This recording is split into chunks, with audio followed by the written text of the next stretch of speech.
ബോട്ടിൽ ടാസ്കിൽ വൻ ട്വിസ്റ്റ് സംഭവിച്ചിരിക്കുകയാണ്. കാരണം ക്വാളിറ്റി കൺട്രോൾ ഓഫീസേഴ്സായ അനു, ജിഷിൻ ഇവരിൽ ആരെങ്കിലും ഒരാളെ മാറ്റാൻ വേണ്ടി ബിഗ് ബോസ് അനൗൺസ് ചെയ്തു. അങ്ങനെ എല്ലാവരും വോട്ട് ചെയ്ത് അപ്രതീക്ഷിതമായി, അതായത് ജിഷിനെ അവിടെ നിലനിർത്തി അനുമോളെ മാറ്റുന്നതായിരിക്കും കുറേ പേരെങ്കിലും വിചാരിച്ചിട്ടുണ്ടാവുക. പക്ഷേ അങ്ങനെയല്ല, ജിഷിനെ വോട്ടിട്ട് മാറ്റിയിരിക്കുകയാണ്. അനുമോൾ അവിടെ തന്നെ തുടരും.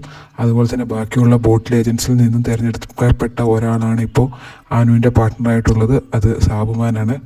അപ്പോൾ സാബുമാനെയാണ് എല്ലാവർക്കും വിശ്വാസം.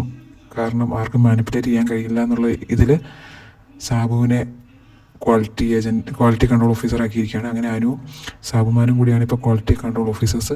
അതുപോലെ തന്നെ ഇന്നലെ 2 കമ്പനി മാത്രമാണ് ഉണ്ടായിരുന്നത്, ലെമൺ കമ്പനിയും ഓറഞ്ച് കമ്പനിയും. അതിൻ്റെ കൂടെ മാംഗോ കമ്പനിയും കൂടെ ഇൻട്രൊഡ്യൂസ് ചെയ്തിരിക്കുകയാണ്.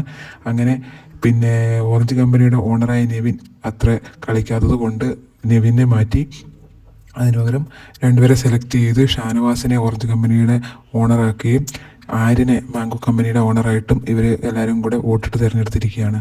അപ്പോൾ ഇനി ഇത് വെച്ചിട്ടാണ് ഇനി ബാക്കിയുള്ള ഗെയിം മുന്നോട്ട് പോകുന്നത്. അതുമാത്രമല്ല, മോശം പ്രകടനത്തെ തുടർന്ന് നെവിനെയും ജിഷിനെയും ജയിലിലടക്കാനാണ് ബിഗ് ബോസ് പറഞ്ഞിരിക്കുന്നത്. അല്ലാതെ അവർക്ക് ഇതിനകത്ത് ഇനി കളിക്കാനുള്ള ഓപ്പർച്യൂണിറ്റി ഉണ്ടാവുമായിരിക്കും, പക്ഷേ അത് കുറച്ച് കഴിഞ്ഞിട്ടുള്ളൂ, ഇപ്പോൾ ഇല്ല.